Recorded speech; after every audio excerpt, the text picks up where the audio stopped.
Bonjour, c'est Ursule encore. On est le 14 janvier 2020. Je viens sonner la trompette ce matin encore et je viens nous encourager à être des personnes qui prient sans cesse comme l'a dit le Seigneur Jésus-Christ. Amen. Alors souvent on peut se demander, est-ce qu'on peut prier sans cesse? Moi-même j'ai déjà posé la question au Seigneur, mais oui qu'on peut prier sans cesse. C'est-à-dire qu'on peut avoir un temps où on est dans la présence de Dieu, genoux au sol et tout, en train de prendre un temps, en tout cas dans sa présence, mais on peut aussi être constamment dans un esprit de prière, soit qu'on est en train de conduire, en train de marcher, en train de faire ces choses, on est toujours constamment dans un esprit de prière, de telle sorte que, alors qu'on est en train de laver par exemple nos assiettes, le Seigneur peut nous parler. Alors qu'on est en train par exemple de réciter un verset biblique, le Seigneur peut nous parler. Alors ça, c'est être constamment en prière, c'est-à-dire que nos pensées soient toujours connectées à Jésus-Christ.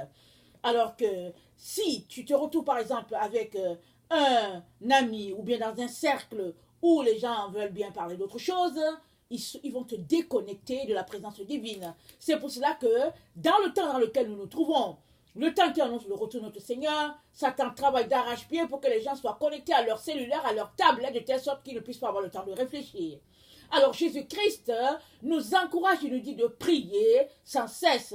Alors que le Seigneur nous donne d'arriver à cet état-là, de couper dans tout ce qui doit être coupé, afin que Jésus-Christ soit le seul centre, le centre de notre vie. Amen. Alors aujourd'hui, je viens parler d'un passage que j'ai déjà parlé constamment, mais aujourd'hui, toute la nuit, le Seigneur m'a donné deux mots, échapper et se tenir debout. Échapper et se tenir debout.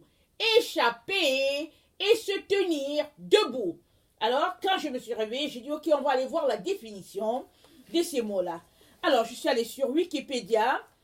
Échapper veut dire quitter par ruse. La force qui nous retient ou la personne qui nous tient ou qui nous garde prisonniers. Alors, échapper, c'est quitter par ruse. Ok? C'est se soustraire à eux. C'est se soustraire à quelque chose. C'est éviter. C'est se détacher de quelqu'un par ruse. Ça, c'est échapper. C'est sortir d'un lieu et s'en évader. Et je pense que les Anglais ont une expression, c'est filer à l'anglaise. Ou bien, en tout cas, vraiment discrètement, et le temps que les gens se rendent compte, tu es parti. On dit, mais écoute, tu es parti sans crier gare, tu étais là, et tout ça, on dit, oui, j'ai filé à l'anglaise. Alors ça, le Seigneur est en train de nous dire que dans le temps où nous sommes sommes appelés à prier sans cesse, afin qu'il nous soit donné de filer à l'anglaise de l'endroit où nous sommes. Ça, c'est vraiment profond, n'est-ce pas? Parce que nous sommes pris dans tout le système dans lequel nous sommes nés, avons grandi, et puis parce que la terre est vraiment sous le contrôle des forces nébuleuses, des forces ténébreuses, et le Seigneur nous dit, priez sans cesse afin que vous ayez la force d'échapper. Amen. Alors, l'autre mot qui est important, qui définit échapper, parce que échapper, c'est dit quitter par ruse. Alors, ruse, qu'est-ce que ça veut dire? Jésus nous a dit, soyez simples comme des colombes et rusés comme des serpents. Alors le serpent, pourquoi est-il rusé? Le serpent est très prudent.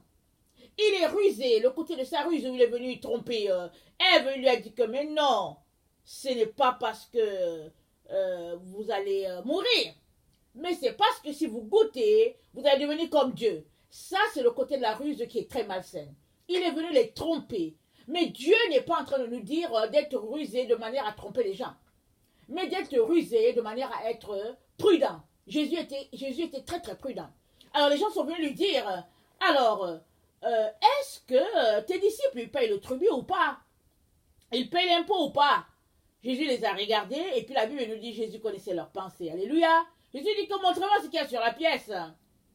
Ils lui ont montré ça. Jésus a dit que mais c'est quoi qui est dessus? Ils disent c'est l'effigie de César. Jésus dit écoutez, rendez à César ce qui est à César et à Dieu ce qui est à Dieu. Alléluia. C'est ça la prudence de notre Seigneur.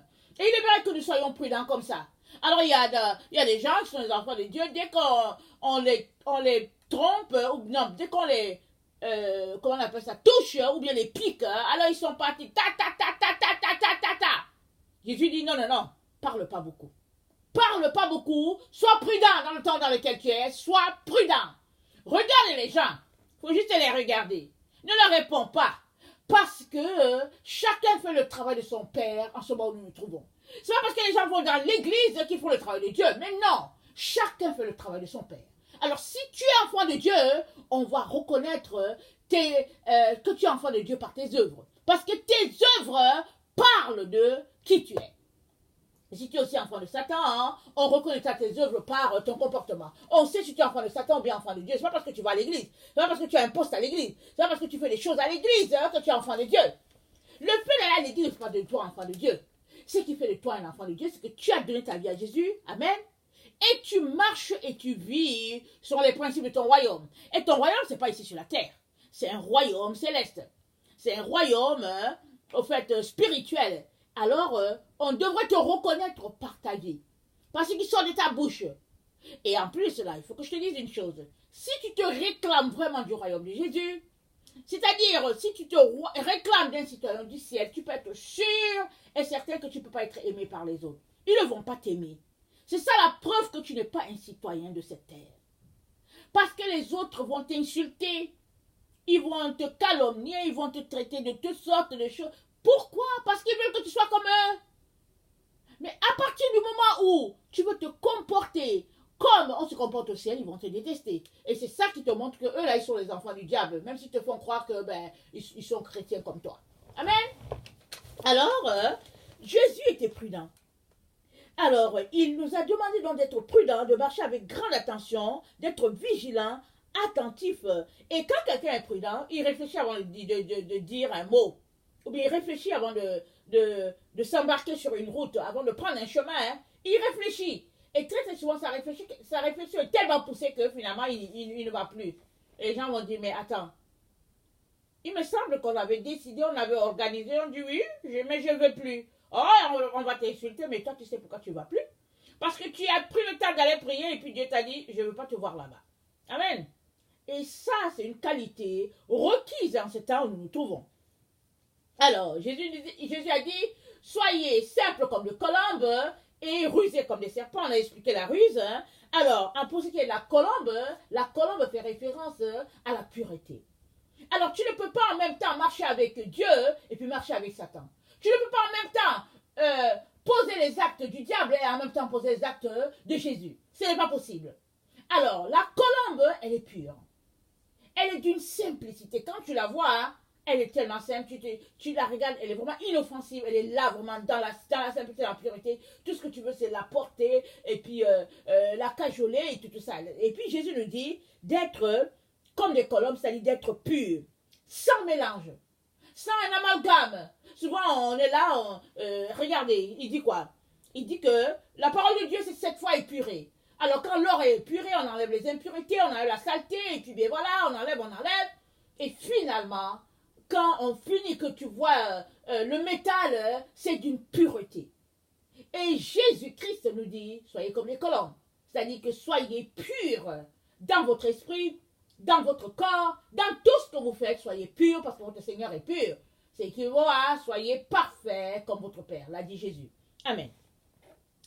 Alors, Jésus nous dit, veillez afin que vous ayez la force d'échapper et de vous tenir debout. On va lire cela. On connaît le passage, mais il est important qu'on le lise. Parce que les deux mots clés d'aujourd'hui, c'est échapper et se tenir debout. Alors, Jésus-Christ dit, prie pour que tu aies la force d'échapper. C'est-à-dire que tu aies la force de quitter par ruse. Waouh, c'est quelque chose. Quitter ce monde par ruse, est-ce que c'est possible? Comment cela peut-il être possible? Mais c'est le terme que Jésus a utilisé. Alors, on va lire rapidement. Luc 21. Le temps passe vite et on est déjà le 14 janvier. Luc 21, ok? Ok, je vais lire le verset 36. Veillez donc et priez en tout temps. Veillez donc et priez en tout temps, afin que vous ayez la force d'échapper à toutes ces choses qui arriveront et de paraître debout devant le Fils de l'homme. On va s'arrêter d'abord de paraître debout. De paraître debout, c'est-à-dire vous tenir debout devant Jésus. C'est tenir debout devant quelqu'un, hein. En tout cas, tu te tiens debout pourquoi? Pour répondre de tes actes. C'est pour ça qu'on se tient debout. Jésus s'est tenu debout devant Pilate. Et il a dit à Pilate, mon royaume n'est pas d'ici. Mais il s'est tenu debout devant le gouvernement de ce monde. Pilate a représenté la justice de ce monde. Jésus s'est tenu debout devant lui. Et une fois debout devant Pilate, Jésus a répondu à Pilate, il lui a parlé de son royaume à lui. Il lui a dit, mon royaume n'est pas d'ici. Et il lui a parlé de la vérité. Pilate lui a dit, qu'est-ce que la vérité? Jésus lui a dit, on va les lire rapidement dans Jean 18, parce qu'il ne faut pas que je me trompe, que je dise n'importe quoi. C'est très important de dire les choses telles qu'elles sont. Jean 18, de verset 33 à 38. Jean 18, 33 à 38. Pilate entra dans le prétoire, appela Jésus et lui dit, es-tu le roi des Juifs? Jésus répondit, est-ce de toi-même que tu dis cela ou d'autres te l'ont-ils dit? De moi. Pilate répondit, moi, suis-je juif? Ta nation et les principaux sacrificateurs t'ont livré à moi. Qu'as-tu fait? Mon royaume n'est pas de ce monde, répondit Jésus. Si mon royaume était de ce monde, mes serviteurs auraient combattu pour moi, afin que je ne fusse pas livré aux Juifs. Mais maintenant, mon royaume n'est point d'ici-bas. Pilate lui dit, tu es donc roi? Jésus répondit, tu le dis, je suis roi. Je suis né et je suis venu dans ce monde pour rendre témoignage à la vérité. Quiconque est de la vérité écoute ma voix. Alléluia. Oh, quelle parole qui me traverse. Quiconque est de la vérité écoute ma voix. Pilate lui dit, qu'est-ce que la vérité? Après avoir dit cela, il sortit de nouveau pour aller voir. Il alla vers les Juifs et il leur dit, je ne trouve aucun crime en lui. Qu'est-ce que la vérité? A dit Pilate à Jésus. Et la vérité était devant lui. Amen. Qu'est-ce que la vérité? Jésus n'a pas répondu parce qu'il était là devant. Jésus ne lui a pas dit, je suis la vérité. Jésus était prudent. Il est resté tranquille. La vérité était devant lui. Et la femme de Pilate était venue lui dire, j'ai fait un rêve avec ce monsieur-là dans la nuit. Il dit qu'il n'y ait rien entre toi et le monsieur. Qu'il n'y ait rien. Pilate n'a rien compris. Il dit, envoyez-moi l'eau, je vais laver mes mains. Comme si le fait de laver tes mains va faire que tu n'es pas impliqué dans la chose. Parce que sa femme était en train de lui dire, prends position. Prends position pour cet homme-là. Parce qu'il est innocent. Il est pur. Il est divin cet homme-là. Prends position. C'est ça que la femme de Pilate lui a dit. Mais bon, il a fait comme tout le monde pour paraître bien devant les gens. Il dit, envoyez-moi quelque chose. Il a lavé ses mains et puis il a essuyé. N'empêche qu'il fait partie des personnes qui ont condamné Jésus. N'empêche qu'il fait partie des personnes qui a dit fouetter le soir parce que lui, il n'a pas fouetté. Il a donné l'ordre que Jésus soit fouetté. Il a donné l'ordre que Jésus soit livré. Donc, il fait partie avec tout le groupe. Pourtant, sa femme l'a averti. C'est pareil pour toi et moi. Si nous ne mettons pas en pratique la parole de Dieu, qu'il nous dit, il dit veillez et priez en tout temps. Priez en tout temps. Sinon, tu seras coupable. Et puis, est-ce que tu seras capable de te tenir debout devant le Fils de l'homme? Parce qu'on se tient debout pour répondre à nos actes. Jésus s'est tenu debout. Mais avant d'arriver là à se tenir debout, il a passé la nuit à Gethsemane pour prier. Il a agonisé. Il est venu dire, levez-vous, allons-y. Mais il dormait. Il dit, priez, ne serait-ce qu'une heure, afin que vous ne tombez pas dans la tentation. Mais quand il revenait, il était toujours en train de dormir. Et Dieu lui a envoyé Moïse et puis Élie, comme j'ai mentionné hier. Et ils sont venus l'encourager, le soutenir. Et j'aimerais ça qu'on regarde rapidement. Je pense que c'est... est-ce que c'est Marc? On dirait que c'est Marc 14. Attendez, on va regarder ça rapidement. J'espère que c'est le passage.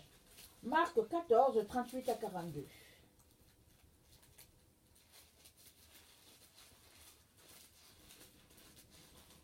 J'ai le bon passage. Okay. Marc 14, 38 à 42. Allons-y, regardez. Ok, bon. Veillez et priez afin que vous ne tombiez pas en tentation. L'esprit est bien disposé, mais la chair est faible. Il s'éloigna de nouveau et fit la même prière. Il revint et les trouva encore endormis car leurs yeux étaient appesantis. Ils ne surent que lui répondre. Leurs yeux étaient appesantis, c'était lourd. C'était lourd. Il revint pour la troisième fois et il leur dit, dormez maintenant et reposez-vous. C'est assez. L'heure est venue. Voici le Fils de l'homme est livré aux mains des pécheurs. Levez-vous, allons, voici celui qui me livre s'approche. Jésus a prié jusqu'à... Il savait que vraiment, comment il s'appelle ça? Il s'appelle... Judas était en train de s'approcher avec la cohorte des soldats. Il savait. Il dit ça, c'est fait. Mais il voulait que eux, ils puissent prier et pour qu'ils puissent se tenir debout. Parce que Simon, s'il avait prié, il allait dire que non, non, je suis avec lui. Je suis avec lui. Mais Simon n'a pas été capable. Il a dit, oh non, je ne connais pas cet homme-là 3 fois. Et la preuve est là, Simon dormait. Ici, on vient de le lire. Il dormait. Or, Jésus leur a dit, veillez, priez. Il dit, l'esprit est bien disposé, mais la chair est faible. On veut bien prier. Toi, tu veux prier, je suis sûr. Tu veux bien être quinqué dans la présence de Dieu, je suis sûr. Tu veux être bien rempli de l'esprit de Dieu, je suis sûr. Ton esprit veut cela. Mais ta chair est faible. Pourquoi? Parce que, d'abord, nous sommes des êtres humains. Nous sommes des êtres spirituels, c'est vrai, mais nous vivons dans un corps. Et ce corps-là, il est fait de matière. Ça dépend de qu'est-ce que tu manges. Si tu es quelqu'un qui passe dans ta t'assois là, tu manges le bon foufou là, tu t'assois, tu tapes la nourriture, comme en tout cas les repas lourds là, tu cognes là, et puis tu es là, tu vas prier. Comment tu ne peux pas prier? Ou bien tu es un mangeur de chair, de viande rouge là. Alors tu aimes manger ça, peut-être que tu peux manger ça à midi, ça va. Et puis tu vas te taper une sieste. Mais imagine que tous les soirs, quand tu rentres de ton boulot, tu te tapes un gros bol de riz avec ta viande rouge là, tu vas prier comment? C'est pas possible. La seule manière d'être quelqu'un qui prie constamment et puis qui est éveillé, c'est de manger léger le soir. Et puis de prier, de prier, de combattre jusqu'à avoir cette routine-là, de pouvoir se lever. Parce que ça demande vraiment une volonté et aussi un programme. Il y a des personnes, elles mettent même leur réveil, elles n'arrivent pas à se réveiller. Et peut-être souvent quand le réveil sonne, souvent au lieu de nous faire du bien, ça nous agresse plutôt parce que ça sonne fort. Mais si c'est nécessaire pour que tu puisses te réveiller, et fais cela.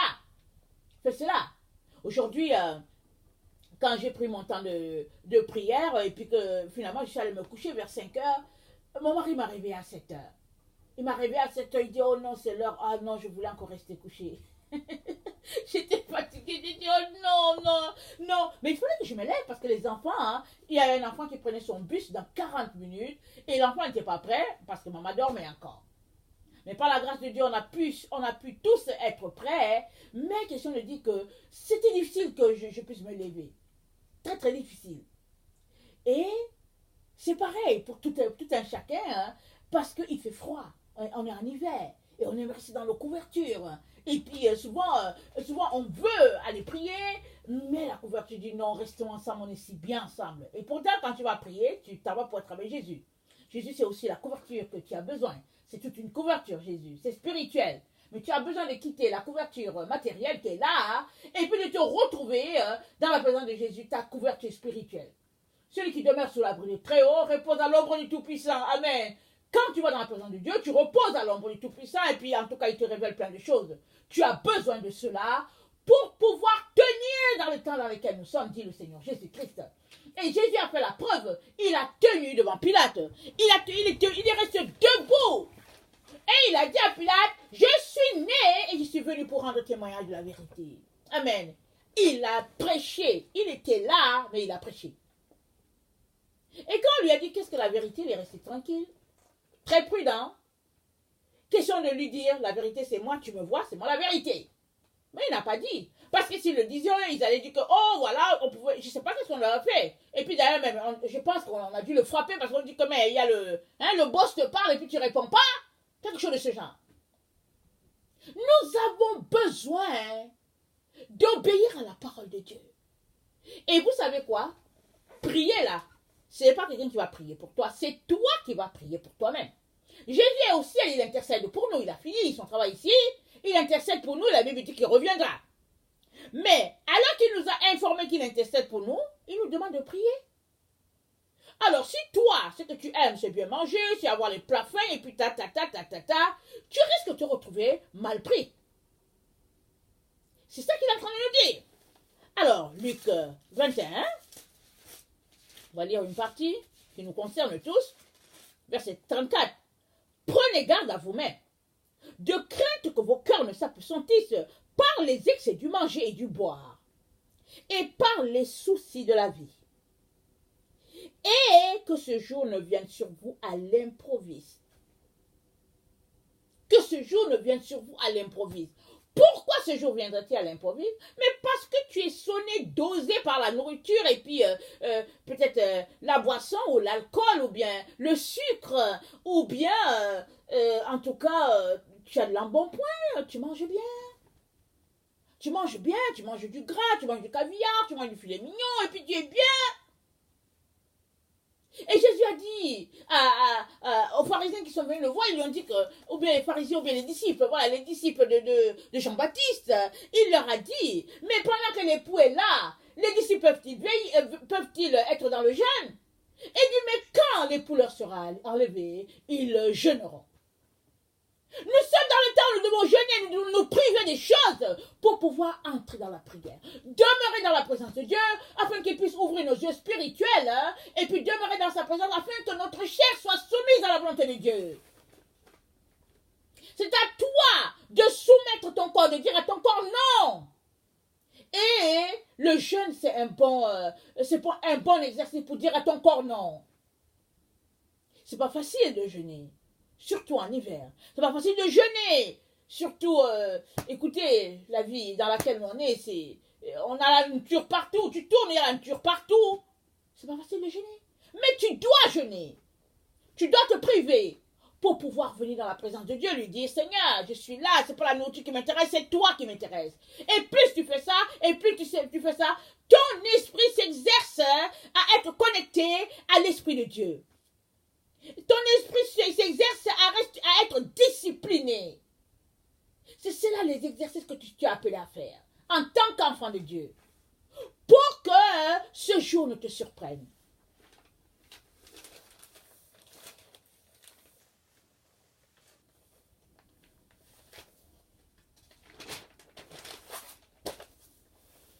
Acte 14, le verset 22.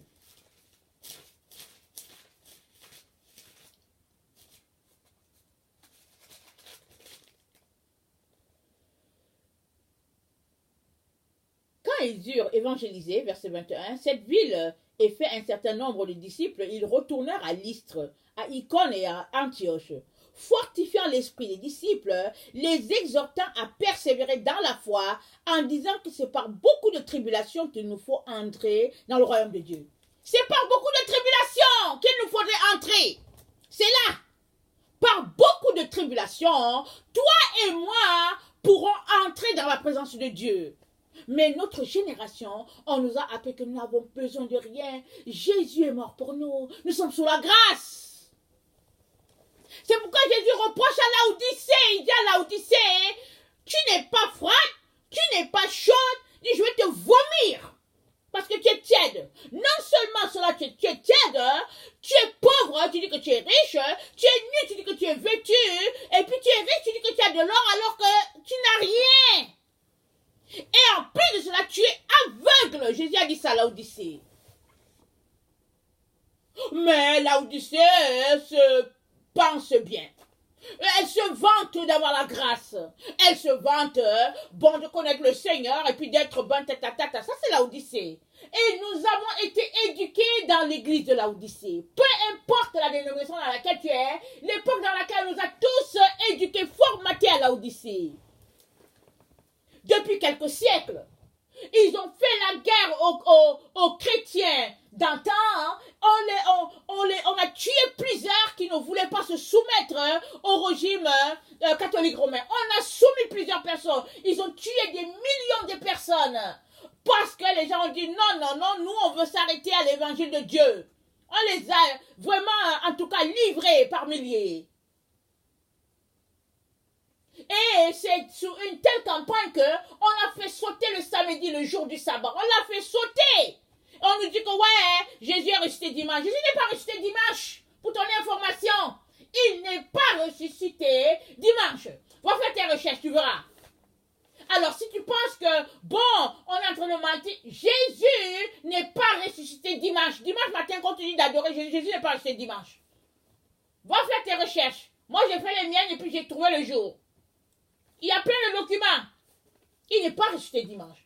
Mais on nous a imposé cela en disant que bon, il est ressuscité le premier jour, et puis pour que la date soit changée. Mais Dieu n'a pas changé les 10 commandements. Il n'a jamais changé les choses. Il a dit le jour du sabbat, c'est samedi. Ce n'est pas dimanche. Maintenant, si toi tu as une communauté que tu fréquentes dimanche, bah, tant mieux, mais va samedi, prends la journée de samedi pour ton Dieu. C'est samedi, le jour du repos, le jour du sabbat. Mets-toi ça dans la tête. Et si tu es capable de changer ta journée de travail, change-la, mais la dimanche, va travailler dimanche. Samedi, c'est le jour du Seigneur. Amen.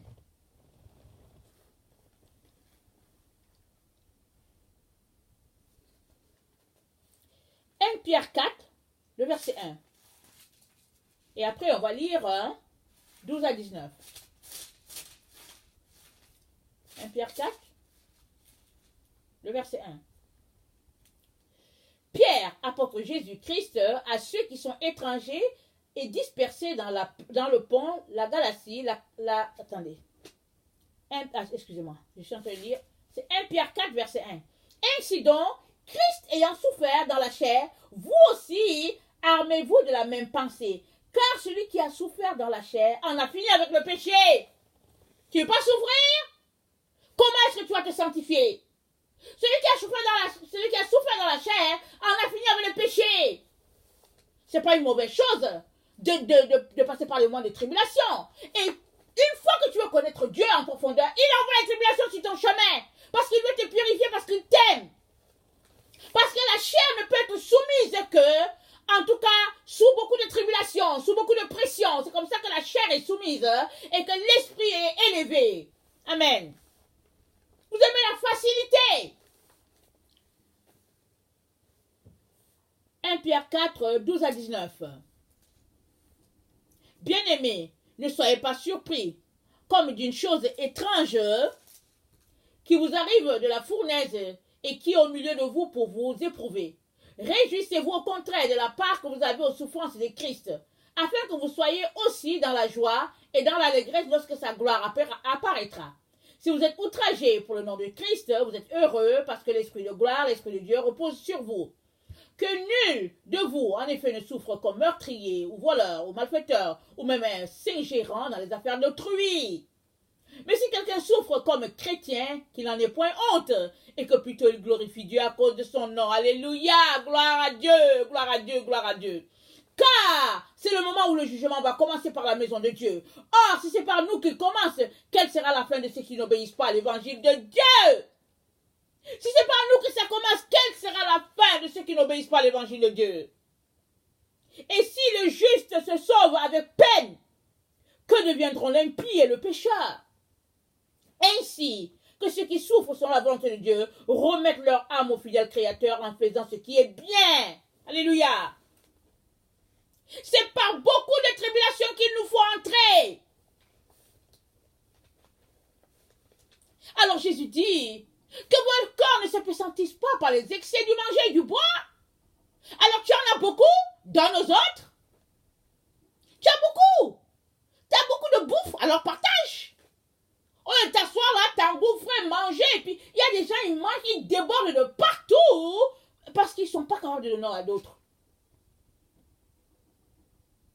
Ou bien, notre génération, nous sommes éduqués, on nous a éduqués à prendre soin de notre propre corps. Alors, on en a, on prend, on sort, on a sur nous 10 pantalons jeans, on est habillé, on est surhabillé. Et après, on veut une qualité de vie. Alors, on voyage. Alors, on s'arrange les ongles.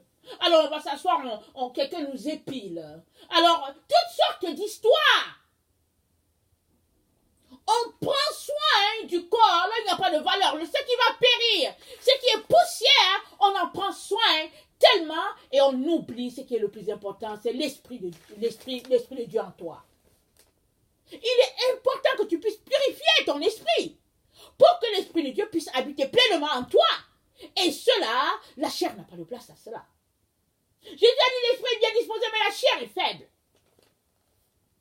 Alors pour que ta chair n'ait pas le dessus sur ta personne, il est important que tu le soumettes, que tu le mettes à tes pieds.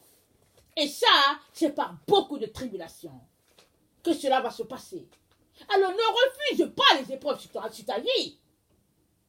Ne cherche pas toujours un endroit où tu peux te plaire.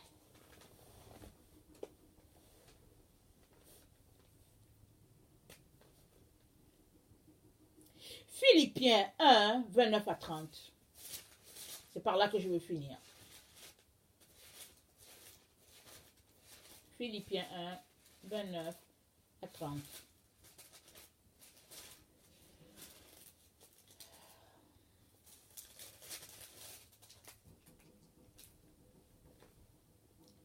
Et cela de la part de Dieu, car il vous a fait la grâce par rapport à Christ, non seulement de croire en lui, mais encore de souffrir pour lui, et en soutenant le même combat que vous m'avez vu soutenir, et que vous apprenez maintenant que je soutiens. Et, attendez, cela de la part de Dieu, car il vous a été fait la grâce par rapport à Christ, non seulement de croire en lui, mais encore de souffrir pour lui. Nous sommes appelés à souffrir pour Christ. Ça, il faut que ça entre une bonne fois pour toutes dans notre esprit. Amen. Que le Seigneur vous bénisse. Je vous aime beaucoup et Dieu davantage. Soyez bénis, Maranatha.